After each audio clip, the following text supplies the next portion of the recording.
She was invisible, just a maid in a black dress meant to dust the mahogany and disappear. But Elara Vance had a secret she used to be the sharpest corporate attorney in New York. And when she glanced at the contract on the Mafia Don's desk, she saw what no one else did, a death sentence disguised as a merger. She spoke up. And that was the moment the most dangerous man in Chicago realized he wasn't the hunter anymore. He was the prey. The library of the Moretti estate didn't smell like books. It smelled of old money, expensive scotch, and the metallic tang of gun oil. Elara Vance kept her head down, her eyes fixed on the Persian rug as she moved the feather duster across the heavy oak shelves. At 26, Elara had perfected the art of becoming furniture. In the hierarchy of the Moretti crime family, the maids were lower than the guard dogs. If you were quiet, if you were quick, and if you were lucky, you survived. But Elara wasn't just a maid.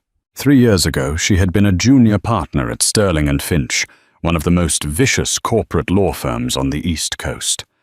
That was before her father's gambling debts caught up with him, before the blackmail, and before she had to fake her own disappearance to keep them both breathing.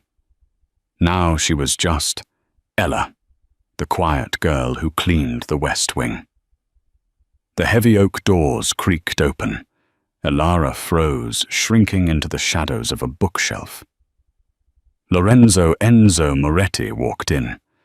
The Don of the Chicago outfit wasn't the screaming, erratic type. He was worse. He was calm.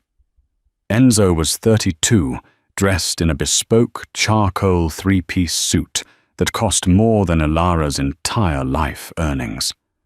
He had dark hair swept back and eyes like shattered ice. He was on the phone, his voice a low, dangerous rumble. "I don't care what the Russos are offering Julian," Enzo said, pacing the room. "The merger happens tonight. I want the shipping routes secured by midnight. Just have the papers on my desk." He hung up, threw the phone onto the leather sofa, and stormed out through the terrace doors to smoke, leaving the main library door ajar. Elara let out a breath she didn't know she was holding. She should have left. She should have run back to the scullery. But the folder on his desk was open. The Russo-Moretti Consolidation Agreement. It was the biggest underworld merger of the decade. Curiosity, her old fatal flaw, tugged at her. Just one look. She crept toward the massive mahogany desk. Her fingers hovered over the crisp white pages. Her eyes scanned the legal jargon with the speed of a veteran attorney. Article 4, Asset Liquidation. Standard.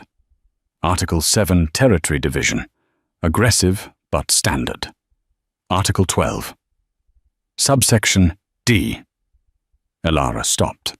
She blinked, rereading the paragraph. Her blood ran cold.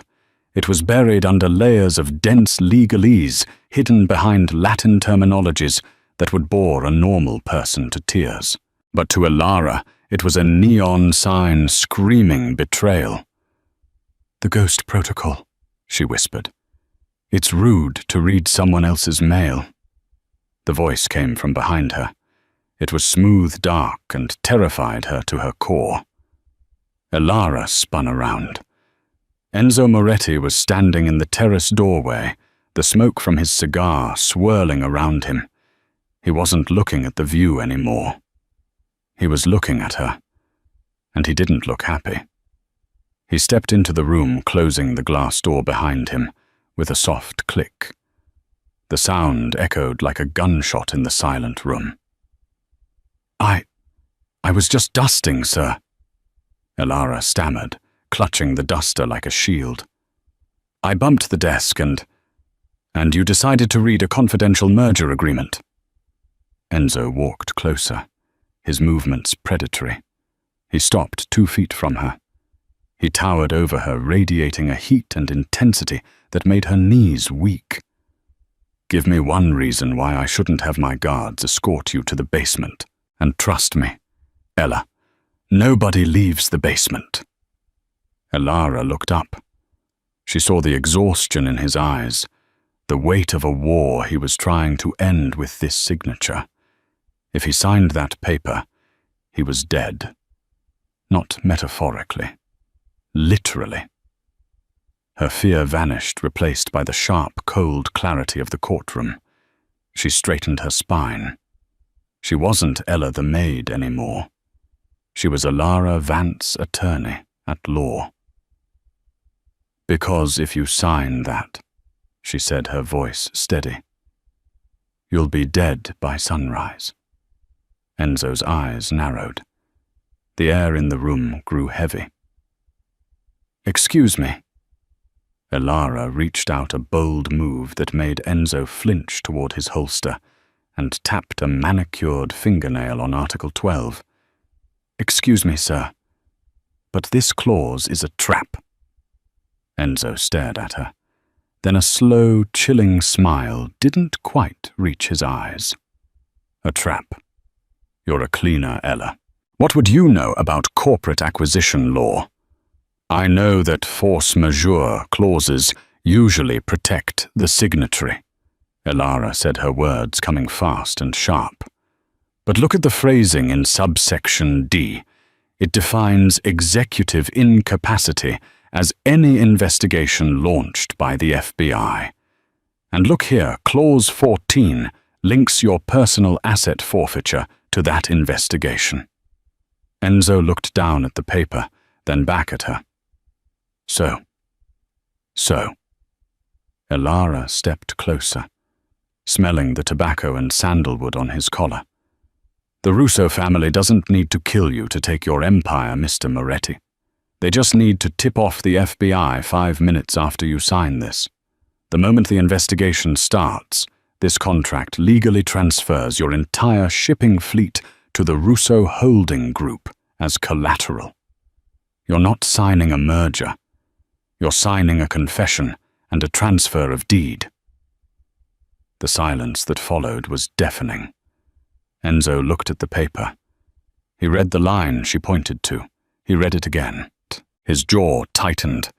The ice in his eyes began to burn with a ferocious rage. He realized she was right. He looked up at Elara, really seeing her for the first time.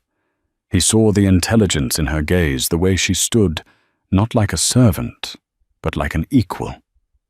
"Who drafted this?" Enzo asked, his voice terrifyingly quiet. "The signature block says Julian Thorne," Elara whispered. "Your consigliere." Enzo laughed. It was a dark, humorless sound. "Julian, my father's best friend. He's been pushing me to sign this for weeks." Enzo walked behind the desk. He pulled a heavy handgun from a drawer and set it on the table right on top of the contract. Elara took a step back. "Sit down, Ella," Enzo commanded, pointing to the leather chair opposite him. "Sir, I really should get back to the laundry." "I said sit." She sat. Enzo poured 2 glasses of amber liquid. He slid one across the desk to her. "You're not a maid," Enzo said, taking a sip of his drink, his eyes locked on hers. "Maids don't know what force majeure means. Maids don't spot buried liability clauses in 10 seconds flat."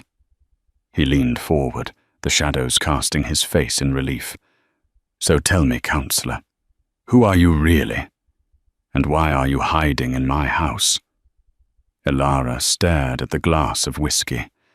It was a test. Everything with Lorenzo Moretti was a test. "My name is Elara Vance," she said softly. There was no point in lying now. The man had resources that could peel back her identity in an hour if he wanted to. 3 years ago, I worked for Sterling and Finch. Enzo's eyebrows shot up. "The Shark Tank in Manhattan? You're a long way from Wall Street, Elara. I found something I wasn't supposed to." She admitted, her hands clasping together in her lap to stop them from shaking. Evidence that my senior partner was laundering money for Senator Corcoran. I went to the ethics board. 2 days later, my apartment was firebombed. My car brakes were cut. I got the message. I ran. Enzo swirled his drink, processing the information. So you hid in the one place the law doesn't look. The lion's den. I figured the safest place to hide from corrupt politicians was among honest criminals, she said. Enzo's lips twitched. Honest criminals. I like that. Suddenly his phone buzzed. Enzo glanced at the screen. It's Julian. He's downstairs. He's coming up to collect the signed contract. The atmosphere in the room shifted instantly. The curiosity was gone, replaced by the cold, tactical efficiency of a mob boss.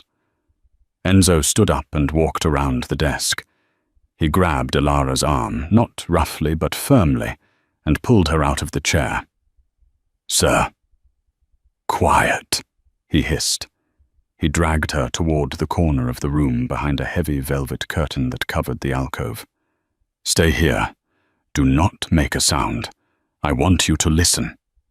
Why? Because I need to know if you're right, and if you are, I'm going to need a new lawyer. He shoved her behind the curtain just as the library doors swung open. Ilara peered through a sliver in the velvet. Julian Thorne walked in.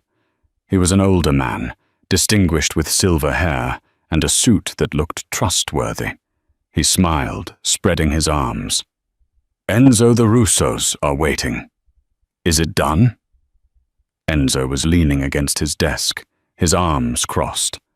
The gun was back in the drawer, hidden. I was just looking it over, Julian. There are a few things confusing me. Julian's smile faltered for a fraction of a second. Confusing Enzo, we've been over this. It's standard boilerplate. Every hour we wait, the Russos get colder. Just sign it, and we own the city. Clause 12, Enzo said casually. Subsection D, the definition of incapacity. Ilara watched Julian's back stiffen. It was subtle, but it was there. What about it? Julian asked, his voice tight. It says if the feds look at me sideways, the Russos get my ships. Why would you put my neck in a noose like that, Julian? It's a formality. Julian laughed, but it sounded nervous. The Russos insisted on it for their own protection. They need to know the assets are safe if you get detained. But that won't happen. We have the judges in our pocket. Do we? Enzo stood up. He walked toward Julian. Because I heard a rumor, Julian. I heard the Russos had a meeting with the FBI this morning, offering them a big fish in exchange for immunity. Julian took a step back. Who told you that? That's paranoia, Enzo. You're sounding like your father. And I heard, Enzo continued, his voice dropping to a growl, that this contract isn't a merger, it's a handover. You're being irrational. Sign the paper, Lorenzo. Julian's tone changed. It wasn't advisory anymore. It was demanding. He reached into his jacket pocket. Ilara's heart stopped. She saw the metallic glint before Enzo did. Look out! Ilara screamed, bursting from behind the curtain. Julian whipped a suppressed pistol from his jacket, aiming for Enzo's chest. But the distraction gave Enzo the split second he needed. Enzo didn't reach for a gun. He grabbed a heavy crystal decanter from the desk and hurled it. It shattered against Julian's hand, sending the gun skittering across the floor. Before Julian could recover, Enzo was on him. He slammed the older man against the bookshelves, his forearm crushing Julian's windpipe. Books tumbled to the floor as Enzo held him there, his face inches from the traitors. She was right, Enzo snarled, tilting his head toward Ilara, who was trembling by the window. The maid was right. She knows. Nothing. Julian gasped, his face turning purple. It's Over! Enzo, the Russos are here! Enzo released him, letting Julian crumple to the floor, gasping for air. Enzo walked over to the gun Julian had dropped, checked the magazine, and racked the slide. He turned to Alara. The adrenaline was coursing through her, making her senses hyper-aware. She saw the violence in him, but she also saw the calculation. "The Russos are here," Enzo asked Julian, kicking his leg. "Gate!" Julian wheezed. "They're at the gate. My men. Let them in." Enzo looked at the security monitors on his desk. Sure enough, 3 black SUVs were rolling up the long driveway. The guards at the gate were nowhere to be seen. It was a coup, a hostile takeover in the most literal sense. Enzo looked at Alara. "Can you shoot?" "I'm a lawyer," she cried. "I sue people, I don't shoot them. Tonight you might have to do both." Enzo moved to a hidden panel in the bookshelf, revealing a safe. He pulled out a drive and a stack of cash, then hit a red button on the wall. Steel shutters began to descend over the windows. "Alara," he said, saying her name properly for the first time. "You found the trap in the paper. Now we're in a trap of steel and concrete. If we get out of this alive, I'll pay off your father's debts. I'll clear your name. I will destroy Sterling and St. Finch for you." He walked over to her and pressed a small, cold pistol into her hand. His fingers lingered on hers. "But right now," Enzo said, his eyes burning with a mixture of fury and dark admiration, "I need you to trust the bad guy." The heavy oak doors of the library shook as someone on the other side tried to ram them down. "Do we have a deal, counselor?" Alara looked at the door, then at the man who offered her death or salvation. She gripped the gun. "We have a deal," she said. Enzo kicked the library door shut and locked it just as the first bullet splintered the wood. The first bullet shattered the library lock, sending splinters of expensive oak flying across the room. "Move," Enzo commanded. He didn't wait for her to agree. He shoved the heavy desk aside with a grunt of exertion, revealing a section of the Persian rug that looked slightly discolored. He kicked the rug back, exposing a trapdoor. "A tunnel?" Alara asked, gripping the pistol with white knuckles. "How cliché."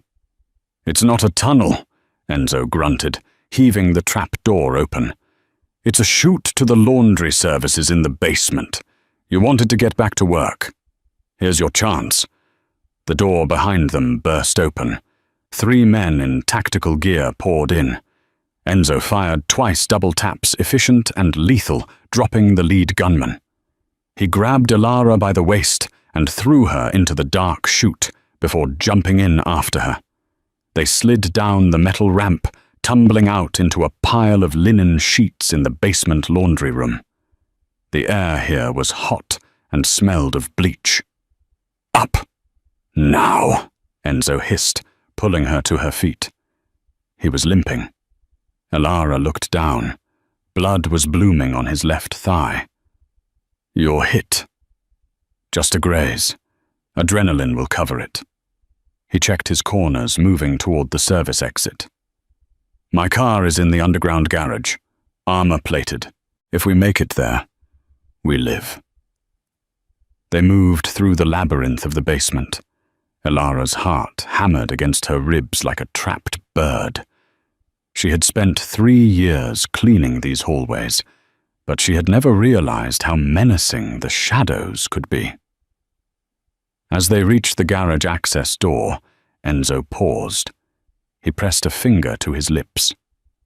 "They'll be expecting the garage," Alara whispered, her legal mind racing. "If this is a hostile takeover, they would have secured the exits first. Asset containment. It's step 1. Enzo looked at her, sweat beading on his forehead. "You have a better idea." "The boiler room," she said. "The ventilation shafts vent out to the storm drains on the east side of the estate. It's tight, but it bypasses the perimeter wall." Enzo stared at her for a split second, a flicker of impressed amusement crossing his pain-stricken face. "Lead the way, counselor." They doubled back. The sounds of boots thumping on the floorboards above them echoed like war drums. Elara led him through the steam-filled boiler room, prying open a rusty grate. They crawled through the darkness for what felt like miles. Dust and grime covered Elara's maid uniform, ruining the disguise, but stripping away the pretense. She wasn't a servant anymore. She was a survivor. They emerged into the cool night air near the river 1/2 mile from the estate. The sky was lit up by the flames rising from the Moretti mansion. They had torched it. "My father built that house," Enzo said quietly, watching the fire reflect in his dark eyes. "It's just brick and mortar," Elara said, reaching for his hand. "The Empire is the man, and the man is still standing." Enzo looked at her, his grip tightening on her hand. The connection between them crackled hotter than the fire in the distance. He flagged down a passing cab, a risky move, but they had no choice. "The Saint. Regis Hotel," Enzo told the driver. "Don't look in the mirror. Here's $1,000. 20 minutes later, they were in the presidential suite of a hotel owned by a neutral third party. Enzo collapsed onto the sofa, the adrenaline finally fading, leaving room for the pain. Elara didn't panic. She raided the minibar for vodka and the bathroom for towels. She knelt between his legs, cutting away the ruined fabric of his trousers. The bullet had torn a furrow through the muscle, but missed the artery. "This is going to hurt," she said, popping the cap off a bottle of Grey Goose. "Do your worst," Enzo gritted out. She poured the alcohol. Enzo hissed his head, falling back, the cords of his neck straining. Elara worked quickly, binding the wound with efficient, gentle hands. When she finished, she looked up. Enzo was watching her. The look in his eyes was raw, stripped of his usual guarded arrogance. "Why didn't you run?" he asked, his voice rough. "When Julian pulled the gun, you could have stayed behind the curtain." "I told you," Elara said, wiping her hands on a towel.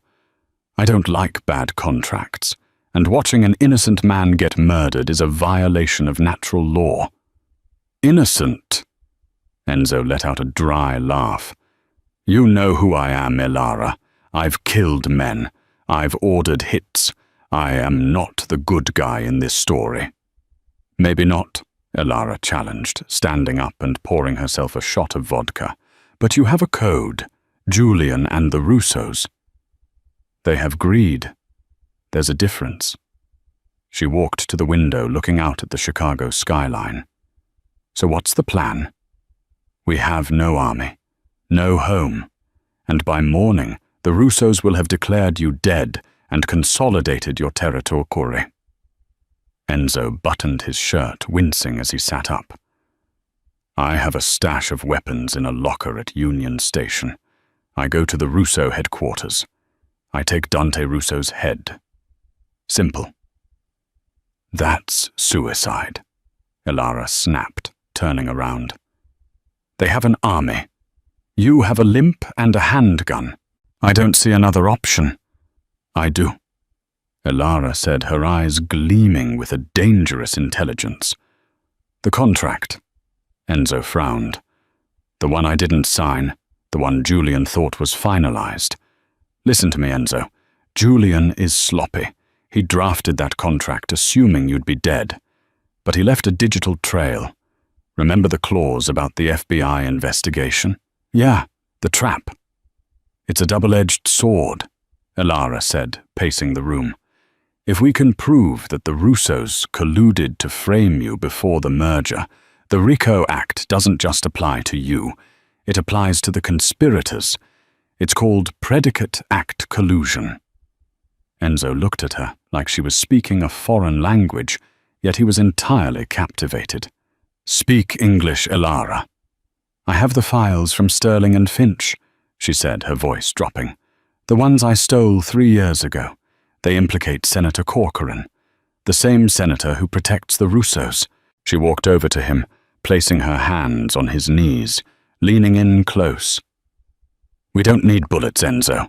We're going to walk into their victory party tomorrow. And I'm going to dismantle their entire organization with a single manila folder. I will bankrupt them, indict them, and leave them with nothing but the suits on their backs. Then," she smiled a shark-like grin that matched his own, "then you can shoot whoever is left." Enzo stared at her. For the first time in years, a genuine smile touched his lips. It wasn't the smile of a predator. It was the smile of a king who had finally found his queen. "Get some sleep, counselor," he whispered, reaching up to tuck a strand of hair behind her ear. "We have a meeting in the morning." The boardroom of the Russo Holding Group smelled of expensive champagne and premature victory. Dante Russo stood at the head of the table, raising his glass to a room full of corrupt officials and capos. "To the new era," Dante bellowed. "Enzo Moretti is ash, and Chicago is ours." Julian Thorne, the traitor, smirked. "The senator just needs to sign the transfer deeds." Senator Corcoran, the powerful politician backing the coup, reached for his pen. Slam! The double doors crashed open, hitting the walls with a thunderous crack. The room froze. Lorenzo Enzo Moretti stood in the doorway. He leaned heavily on a cane, his suit dusty but immaculate, his eyes burning with cold fury. But he wasn't alone. On his arm was Alara. Gone was the black maid's uniform. She wore a sharp, tailored white power suit, her hair slicked back, a warrior queen returning to court. "Sorry we're late," Enzo drawled, limping into the room. "Traffic was murder." "Ghost!" a capo screamed, reaching for his jacket. "Don't!" Enzo warned, his voice low and deadly. He pointed a finger at the floor-to-ceiling window. 3 red laser dots danced across Dante's chest. "My snipers are very impatient." It was a bluff just 2 loyal men with laser pointers on a nearby roof, but the fear paralyzed the room. "You have nothing, Enzo." Dante spat through sweat beaded on his forehead. "We own the police. We own the judges. You're a trespassing corpse." "Actually," Alara stepped forward, her voice cutting through the tension like a gavel. She tossed a heavy briefcase onto the mahogany table. "Mr. Moretti is the victim of a hostile conspiracy, and I am his attorney." Julian blinked, stunned. That's the maid. I saw her dusting the shelves. And I saw you drafting a fraudulent contract." "Julian?" Alara retorted, her eyes cold. She popped the latches of the briefcase. She didn't pull out a gun. She pulled out a thick stack of financial ledgers. She slid them directly to Senator Corcoran. "Senator, do you recognize these?" "These are the Cayman Island transfers from the Sterling and Finch money laundering scheme. The evidence I disappeared with 3 years ago." The senator turned ghost white. The pen dropped from his shaking hand. "I can email this file to the FBI and the New York Times in 5 minutes, Alara said, checking her watch. "You'll die in prison, Bob. Unless what?" the senator croaked. "Unless you arrest these 2 men for conspiracy to commit murder and racketeering. Right now." Dante roared, pulling a pistol from his waistband. "You bitch!" Enzo moved in a blur. He swung his heavy cane, cracking Dante's wrist with a sickening crunch. The gun skittered away. Enzo kicked Dante to the floor, pressing the tip of the cane against the boss's throat. "The lady is speaking," Enzo growled. "Don't interrupt." The senator scrambled for his phone, terrified. "Get the chief of police now and bring the feds." Within minutes, sirens wailed below. The senator, desperate to save his own skin, threw the Russos to the wolves. As police stormed this building, handcuffing a screaming Dante and a weeping Julian Enzo, stood calmly by the window. When the room finally cleared, Enzo turned to Alara. The adrenaline faded, leaving a look of pure awe in his dark eyes. "You were terrifying," he whispered. "I was a competent attorney," she corrected with a smirk. "You were better than that." He took her hand, bringing it to his lips. "You saved my empire. You saved me. I don't need a maid anymore, Alara, but I do need a consigliere." He pulled her close, his voice dropping to a husky murmur. "The pay is dangerous. The hours are long. But the boss is already madly in love with you." Alara looked up at the most dangerous man in Chicago and saw only her future. "I think I can work with that," she whispered. Enzo kissed her a seal on the most important contract of their lives. The maid was gone. The queen had arrived. And that is how Alara Vance went from dusting bookshelves to ruling the Chicago underworld. She proved that while a gun can end a life, reading the fine print can save one. In the end, Enzo Moretti didn't just win a war. He found the only partner who could truly match him. If you enjoyed this story of betrayal, wits, and romance, please hit that like button. It helps us create more stories for you. Subscribe and turn on notifications so you never miss an upload. Tell me in the comments, would you have signed the contract or would you have run? Thanks for watching.